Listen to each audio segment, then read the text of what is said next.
ठीक है, ये हमारा आज का टॉपिक है टेंसर कैलकुलस, चैप्टर 6 है डी इनवर्डो का।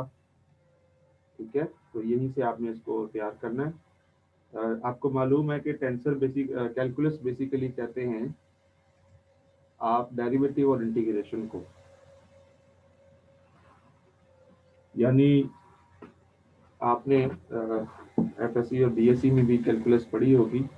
कैलकुलस बेसिकली इस चीज़ का नाम है कि आप अपनी स्पेस को डिवाइड करते हैं स्मॉल इनफिनिटेसिमल एलिमेंट्स के अंदर, और फिर उन इनफिनिटेसिमल एलिमेंट्स के ऊपर आप लिमिट लगाते हैं कि अगर आप उनको वेरी करना चाहते हैं किसी फंक्शन को with respect to some variable, तो आप कहते हैं कि वो जो वेरिएबल है जिसके लिहाज से आप किसी फंक्शन को वेरी करना चाहते हैं उसको आपने अप्रोचेस टू जीरो करना होता है। ये बेसिकली डेफिनेशन होती है डेरिवेटिव की। यानी अगर आपके पास कोई फंक्शन है, उस वजह से आप उसको वेरी करते हैं, चेंज करते हैं from for example one point two another point, और अगर ये दोनों पॉइंट, यानी फर्ज करें पहला पॉइंट पी है और दूसरा क्यू है, अगर ये दोनों पॉइंट बहुत क्लोज एक दूसरे के हों, तो फिर आप कहते हैं कि ये एक इनफिनिटेसिमल डिस्प्लेसमेंट है, और इस इनफिनिटेसिमल डिस्प्लेसमेंट में जो फंक्शन का चेंज है that is the derivative of the function. ये काम आपने इससे पहले किया हुआ है 3 डायमेंशन के अंदर, राइट। अब हम जो है वो इसको 4 डायमेंशन के अंदर करेंगे, या फिर मोर देन 4 डायमेंशन के अंदर करेंगे, या एन डायमेंशन के अंदर डेरिवेटिव्स को डिफाइन करेंगे। तो ये उसका पहला टॉपिक है, partial derivative of a tensor. तो अगर आपके पास एक टेंसर है, अब ये टेंसर कोई भी हो सकता है, कॉन्ट्रावेरिएंट टेंसर हो सकता है, कोवेरिएंट टेंसर हो सकता है, या मिक्स टेंसर हो सकता है, तो आपने उसका जो डेरिवेटिव है वो आप डिफाइन करना है। सबसे पहली चीज जो यहाँ पे आप देख रहे हैं, ये बेसिकली नोटेशन है कि जब आप लिटरेचर पढ़ते हैं जनरल रिलेटिविटी का, तो मुख्तलिफ किताबें मुख्तलिफ तरह से डेरिवेटिव को लिखती हैं। मिसाल के तौर पर यहाँ पे आपको नजर आ रहा है del B X A, this is the partial derivative of a contravariant vector. तो डेल बी जो है ये आप समझ लें partial by partial X B है, जैसा कि उसने आगे लिखा हुआ है। तो ये भी एक नोटेशन है कि आप पूरा पार्शियल बाय पार्शियल एक्स नहीं लिखते, जस्ट डेल के नीचे बी लगा देते हैं और कहते हैं कि ये डेरिवेटिव है, पार्शियल डेरिवेटिव है with respect to coordinate X B. या फिर आप इसको खोल के लिख लेते हैं इस तरह से, या फिर कुछ किताबें ऐसा करती हैं कि वो डेल भी यूज नहीं करती और पार्शियल बाय पार्शियल एक्स भी यूज नहीं करती, जस्ट अपने वेक्टर के नीचे एक कॉमा लगा देते हैं। अगर आपको ये नजर आ रहा हो छोटा सा कॉमा बी से पहले लगाया हुआ है, ये कॉमा जो है ये बता रहा होता है कि आप इस एक्स ए वेक्टर का डेरिवेटिव ले रहे हैं with respect to X B coordinate. तो जैसे पहले चीज है, ये सारी वही चीजें हैं, जस्ट लिखने का अंदाज मुख्तलिफ है। कुछ किताबें कॉमे की बजाय लाइन इस्तेमाल करती हैं, वो बी से पहले एक छोटी सी लाइन लगा देंगे। इस किताब के अंदर भी ये मुख्तलिफ नोटेशन जो है वो आप देखेंगे। नॉर्मली जो है वो ये जो पहली दो वाली हैं ये सबसे ज़्यादा इस्तेमाल होती हैं। मैं भी इन पहली दो को ही ज़्यादा इस्तेमाल करता हूँ, मुझे ज़रा ये ज़्यादा इजी लगती है। लेकिन कुछ लोग जो है वो ये तीसरी और चौथी नोटेशन भी इस्तेमाल कर लेते हैं। सबसे पहली चीज़ जो आपने यहाँ पे प्रूव करनी है, फर्स्ट क्वेश्चन जो आपको आता है वो ये है, आपको मालूम है टेंसर की प्रॉपर्टी क्या है। जब आप कहते हैं कि कोई चीज़ टेंसर है, फॉर एग्जांपल जब आप कहते हैं कि जो एक्स ए है ये एक कॉन्ट्रावेरिएंट टेंसर है, तो बेसिकली आप क्या कहते हैं, कैसे इसको टेंसर कहते हैं, आप कहते हैं कि ये खास तरह से ट्रांसफॉर्म होगा under the different coordinate transformation. किस तरह से कि अगर मैं एक्स का प्राइम कर लूँ, एक प्राइम कोऑर्डिनेट में इसको देखूँ, तो इसका अनप्राइम कोऑर्डिनेट के साथ रिलेशन ये बनता है कि आप इसको लिखते हैं एक्स प्राइम, यानी capital X prime is equal to partial X prime over partial X B into X B, यानी ओल्ड कोऑर्डिनेट और न्यू कोऑर्डिनेट के दरमियान using this Jacobian which is partial X prime over partial X, आप इस तरह से tensor को define करते हैं।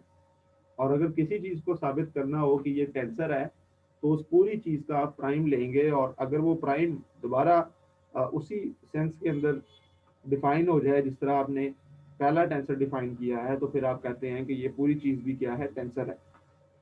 अब इसमें सबसे पहली ये चीज है कि जो partial derivative of a tensor है वो खुद टेंसर नहीं होता। The partial derivative of a tensor is not a tensor. इसको यहाँ पर इसने प्रूव भी किया हुआ है कि उसने क्या किया कि एक कॉन्ट्रावेरिएंट वेक्टर ले लिया एक्स ए और उसका डेरिवेटिव लिया with respect to del C, यानी with respect to X C. अब ये एक डेरिवेटिव था पार्शियल सी एक्स ए। आपने ये साबित करना है कि ये टेंसर है या नहीं। तो आप क्या करेंगे, प्राइम कोऑर्डिनेट से अनप्राइम कोऑर्डिनेट में चले जाएंगे। तो आप देखें लेफ्ट राइट हैंड साइड पर पार्शियल को उसने खोल के लिखा हुआ है पार्शियल में पार्शियल एक्स प्राइम के साथ, और एक्स प्राइम जो है वेक्टर, उसकी डेफिनेशन पुट कर दी जो कि आपने ऑलरेडी पढ़ी हुई है कि कॉन्ट्रावेरिएंट टेंसर को इस तरह से डिफाइन किया जाता है ब्रैकेट में, partial x prime over partial x multiplied by x, where x is the ordinary vector, यानी अनप्राइम कोऑर्डिनेट में वेक्टर है। उसके बाद यहाँ पर उसने इस्तेमाल किया है चेन रूल, यानी इसके लिए ये जो बाहर पार्शियल आ रहा था partial by partial X prime वाला, इसके लिए उसने चेन रूल इस्तेमाल किया। एक पार्शियल एक्स डी ऊपर ले लिया और एक पार्शियल एक्स डी नीचे ले लिया और चेन रूल लगा के इसको लिखा हुआ है। देन आपको पता है ये पहली टर्म तो कंप्लीट हो गई, पार्शियल एक्स डी और पार्शियल एक्स प्राइम सी, ये तो एक क्वांटिटी है, एक नंबर है, इसको तो हम नहीं छेड़ेंगे। लेकिन इसके साथ ये जो लिखा हुआ है partial by partial x D, तो ये एक डेरिवेटिव है जो इन ब्रैकेट के ऊपर अप्लाई हो रहा है। इस ब्रैकेट में आपको दो चीजें नजर आ रही हैं, इसका मतलब ये डेरिवेटिव दोनों पे बारी बारी अप्लाई होगा। तो सबसे पहले इसको उसने एक्स पे अप्लाई किया, तो ये वाली जो चीज थी पहले वाली ये कांस्टेंट है, और एक्स पे इसको अप्लाई कर दिया तो पहली टर्म बन गई, ये यहाँ पे आपको नजर आ रही है। पार्शियल एक्स प्राइम और पार्शियल एक्स बी वाली जो क्वांटिटी थी उसको उसने पहले लिख लिया, जो ऑलरेडी पहले डेरिवेटिव मौजूद था वो बाहर लिख लिया, और इस पार्शियल में पार्शियल एक्स डी को एक्स बी के साथ लगा के इसको डेल डी एक्स बी कह दिया। लेकिन ये आपने इसका डेरिवेटिव लिया एक्स बी का। अब एक और टर्म बनेगी जिसमें आप एक्स बी को कांस्टेंट लेंगे और ये जो पार्शियल डेरिवेटिव था इसका फिर पार्शियल डेरिवेटिव लेंगे जो कि सेकंड डेरिवेटिव बन जाएगा, और फिर ये बाहर वाला डेरिवेटिव मौजूद है X B as it is मौजूद है। तो आप देख रहे हैं कि लेफ्ट हैंड साइड पे जो टेंसर बन रहा है वो एक मिक्स टेंसर था जिसका एक कोऑर्डिनेट ऊपर था और एक नीचे। ये डेल एक्स एक्स ए जो है ना, ये डेरिवेटिव वाली जो चीज है, ये इटसेल्फ एक पूरा वेक्टर है, मिक्स टेंसर है जिसका एक कोऑर्डिनेट ऊपर है और एक कोऑर्डिनेट नीचे है। अब होना तो ये चाहिए कि जब आप इसको ट्रांसफॉर्म करें तो ये ट्रांसफॉर्म होते वक्त क्या होता है, अगर दो इंडेक्स हो तो दो दफा पार्शियल डेरिवेटिव्स आते हैं, जैसा कि यहाँ पहली टर्म में आ भी रहे हैं। लेकिन ये जो एक्स्ट्रा टर्म आ रही है सेकंड डेरिवेटिव वाली, ये इस तरह से हम टेंसर को डिफाइन नहीं करते, जिसका मतलब ये है कि लेफ्ट हैंड साइड पे जो चीज लिखी हुई है ये ट्रांसफॉर्म नहीं हो रही लाइक अ टेंसर। ये सेकंड टर्म अगर ना होती तो फिर हम कहते हैं कि ये टेंसर की डेफिनेशन लिखी हुई है। जिससे ये साबित होता है कि जब आपने एक्स का डेरिवेटिव लिया डेल के साथ, तो वो पूरी चीज यानी डेरिवेटिव ऑफ द वेक्टर जो था that is not the that is not transforming like a tensor. तो ये इसने प्रूव किया हुआ है कि पार्शियल डेरिवेटिव जो होता है ये एक टेंसर की तरह बिहेव नहीं करता। लिहाजा अब हम ऐसा करते हैं कि एक ऐसा डेरिवेटिव बनाने की कोशिश करते हैं, टेंसोरियल डेरिवेटिव बनाने की कोशिश करते हैं जो ट्रांसफॉर्म करे लाइक अ टेंसर, वो पार्शियल डेरिवेटिव नहीं होगा। तो उसके लिए हम ऐसा करते हैं, नेक्स्ट पेज पे इसने वो डिफाइन किया हुआ है, लेकिन उससे पहले ली डेरिवेटिव है, उससे पहले इसने ये वही बात बताई है जो मैंने आपको पहले बताई थी कि क्या आप डेरिवेटिव को कैसे डिफाइन करते हैं। आप कहते हैं कि अगर एक फंक्शन है एक्स ए जो कि यहाँ पर कॉन्ट्रावेरिएंट वेक्टर है, उसकी वैल्यू आप देखते हैं पॉइंट पी पर, फिर उसकी वैल्यू आप देखते हैं पॉइंट क्यू पर, और उन दोनों में जो डिफरेंस होता है उसको डिवाइड कर देते हैं distance between P and Q जो कि यहाँ पर डेल यू है। एंड देन आप डेल यू के ऊपर लिमिट लगाते हैं कि del U approaches to zero हो, तो फिर इस चीज को आप कहते हैं this is the definition of a derivative. अब इस केस में ये डेरिवेटिव किस चीज का होगा, कि वो डेरिवेटिव होगा इस फंक्शन का जो कि कॉन्ट्रावेरिएंट वेक्टर है। तो कॉन्ट्रावेरिएंट वेक्टर का आप डेरिवेटिव इस तरह से डिफाइन करते हैं। ठीक है जी। इसी डेफिनेशन को आगे हम इस्तेमाल करके एक डेरिवेटिव बनाएंगे जो ट्रांसफॉर्म करेगा like a tensor. Partial derivative आपने देख लिया कि वो ट्रांसफॉर्म नहीं करता।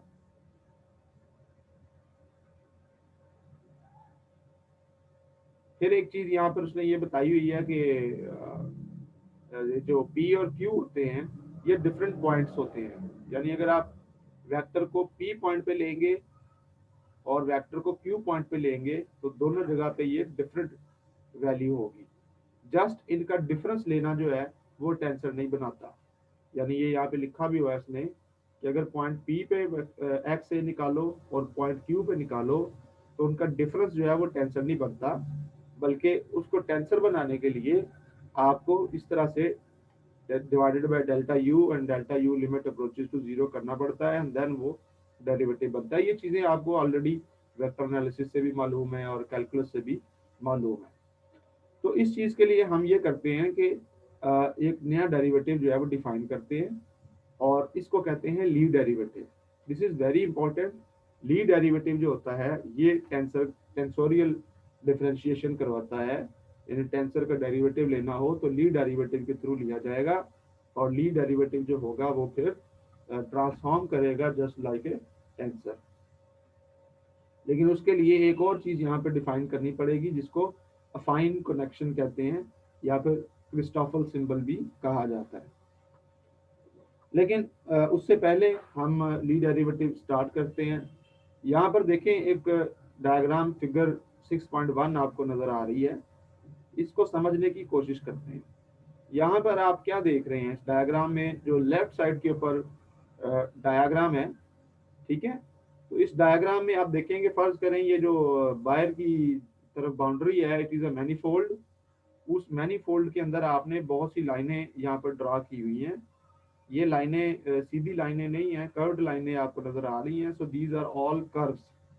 और लास्ट टाइम मैंने आपको बताया था कि how to define a curve.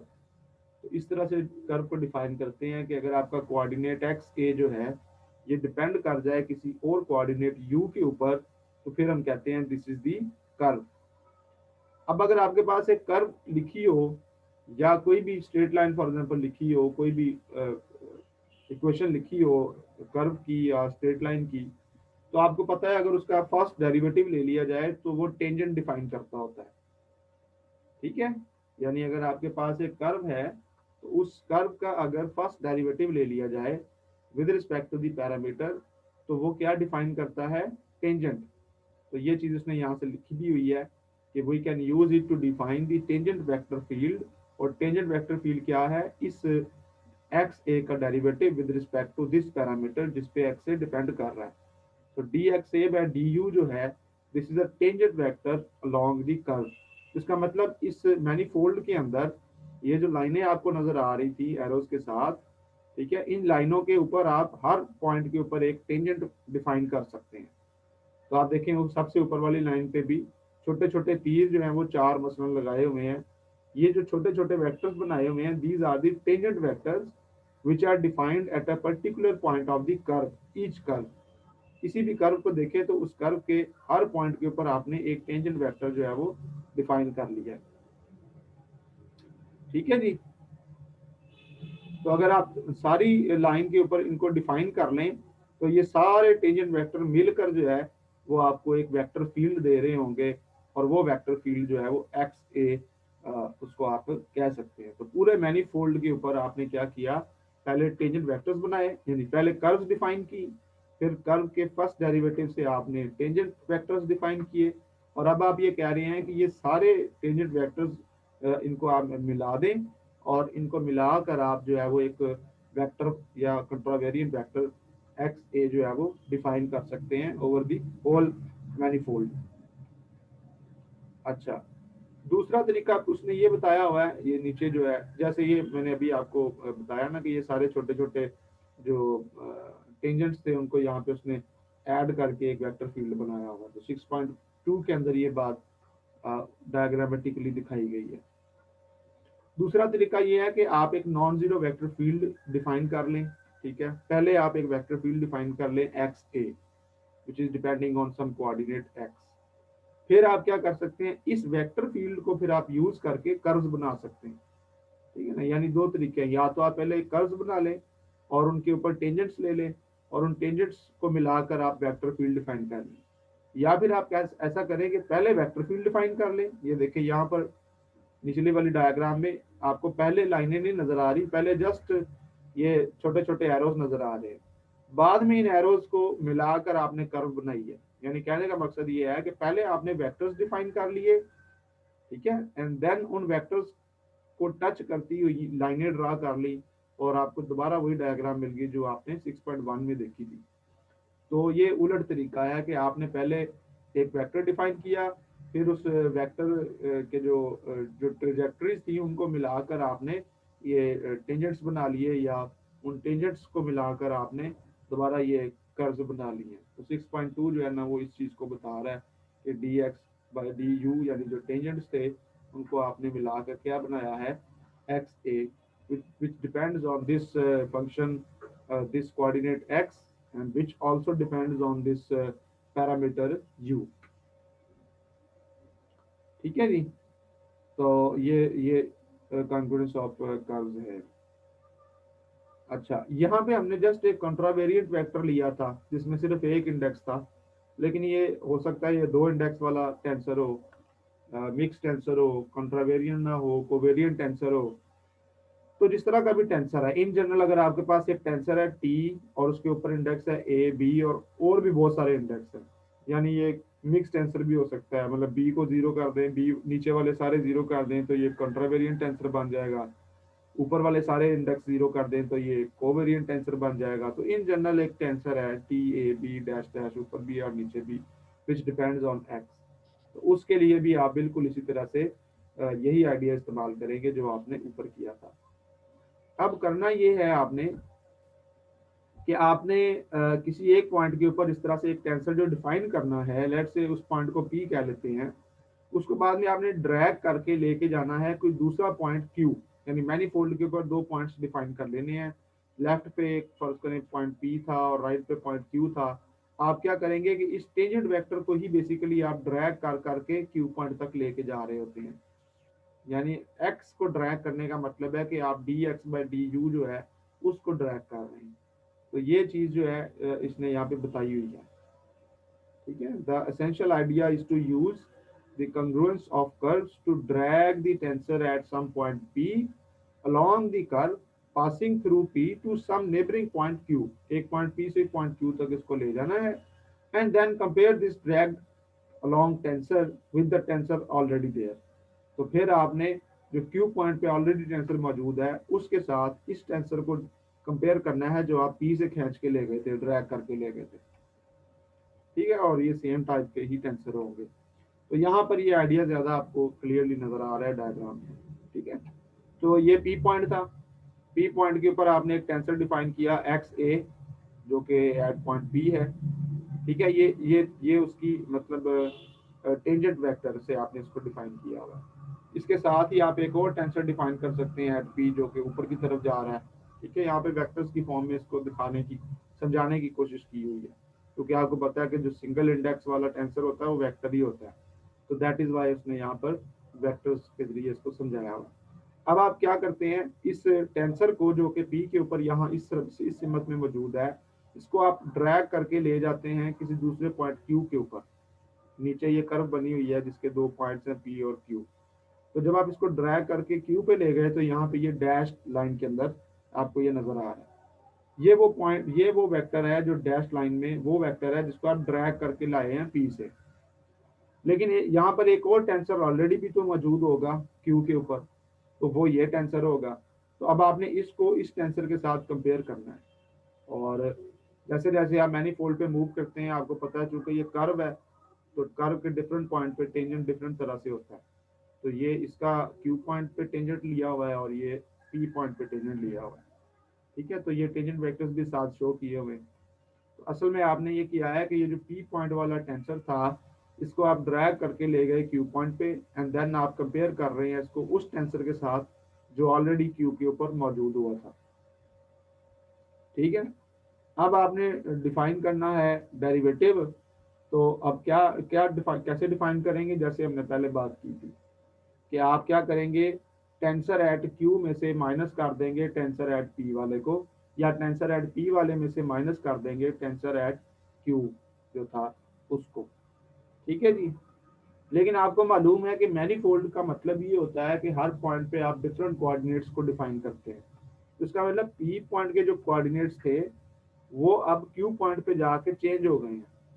तो ये जो कोऑर्डिनेट यहाँ से यहाँ जाने पर चेंज हुए हैं इसको आप कोऑर्डिनेट ट्रांसफॉर्मेशन कह सकते हैं। ये मैनीफोल्ड की प्रॉपर्टी होती है। तो इसके लिए आप यहाँ पर डिफाइन कर सकते हैं कोऑर्डिनेट ट्रांसफॉर्मेशन इक्वेशन 6.3 में कि फर्ज करें यहाँ पर एक कोऑर्डिनेट था एक्स ए। जब आप उसको यहाँ से यहाँ तक क्यू तक ले आए पी से तो वह ट्रांसफॉर्म हो गया, और ये जो नया ट्रांसफॉर्म टेंसर है एक्स प्राइम ए ये बराबर होगा पुराने वेक्टर के पुराने कोऑर्डिनेट के एक्स ए के प्लस उसके अंदर जो चेंज आया पैरामीटर के लिहाज से delta U multiply by this x A. This is how you define the coordinate transformation. Delta U जो है इसको आपने इनफिनिटेसिमल लेना है क्योंकि बाय डेफिनेशन डेरिवेटिव में जो पैरामीट्रिक चेंज होता है वो इनफिनिटेसिमल होना चाहिए, क्योंकि आपका एक्स यू पे डिपेंड कर रहा है तो यू जो है ये आहिस्ता आहिस्ता चेंज होना चाहिए। इसी को वो कह रहा है कि ये पॉइंट ट्रांसफॉर्मेशन भी कहा जा सकता है, क्योंकि बेसिकली एक्स कोऑर्डिनेट जो है वो एक पॉइंट है, तो डिफरेंट पॉइंट्स पे डिफरेंट कोऑर्डिनेट्स होते हैं। ये एक मैनीफोल्ड की प्रॉपर्टी है। तो इसने यही बात की है कि ये पॉइंट ट्रांसफॉर्मेशन ही लिखी हुई है।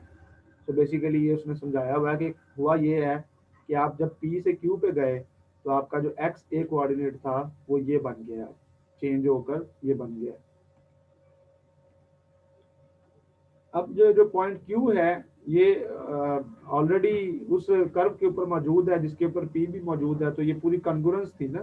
ये पहले भी आपने देखा था कि पी पॉइंट का जो टेंजेंट है और क्यू पॉइंट का टेंजेंट है ये दोनों टेंजेंट एक ही कर्व के टेंजेंट्स हैं बेसिकली। तो यही बात उसने की हुई है।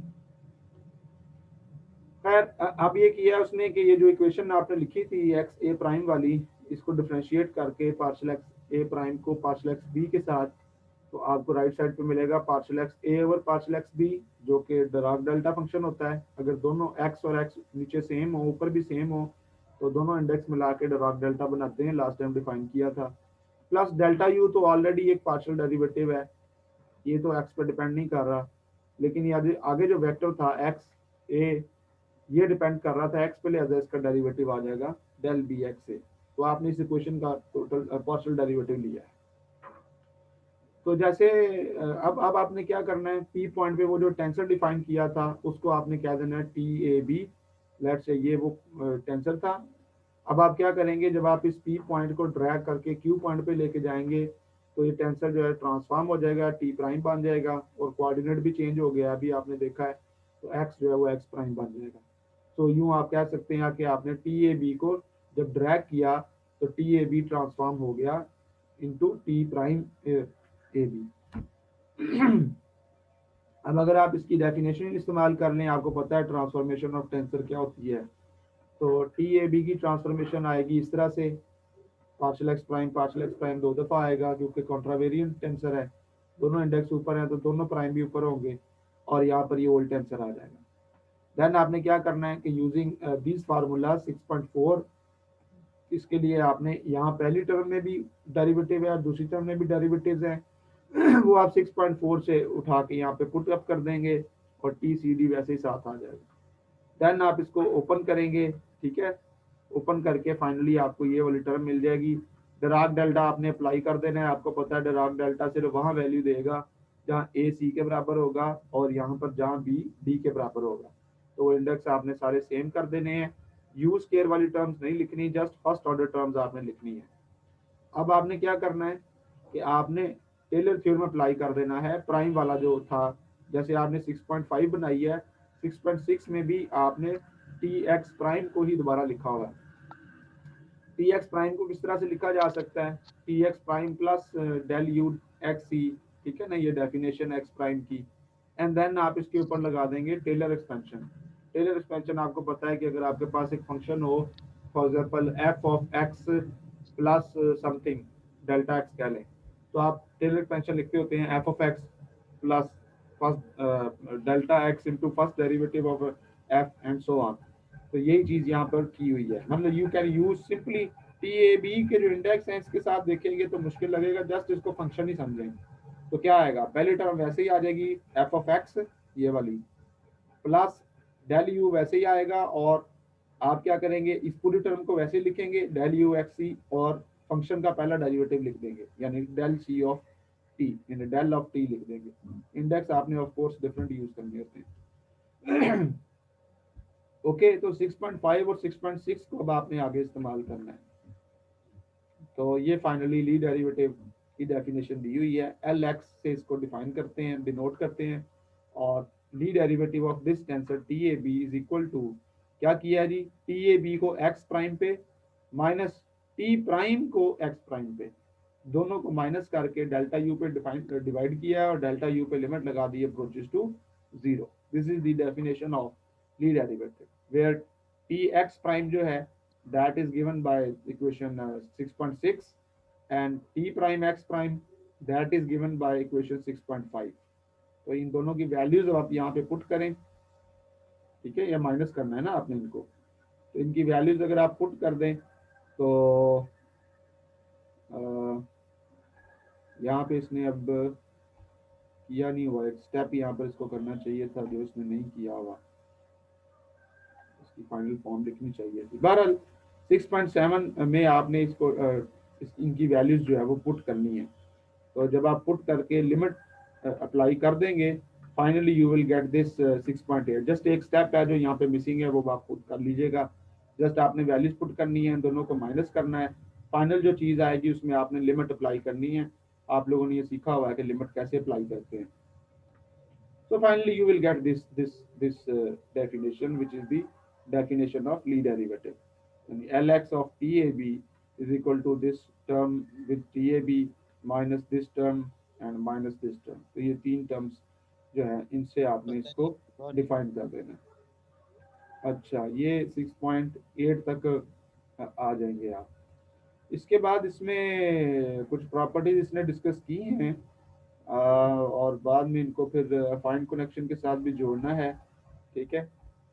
लेकिन आप ऐसा करें कि 6.7 तक आप इसको पहले देख लें, और अगर यहाँ पे किसी का कोई सवाल है तो मुझसे आप पूछें।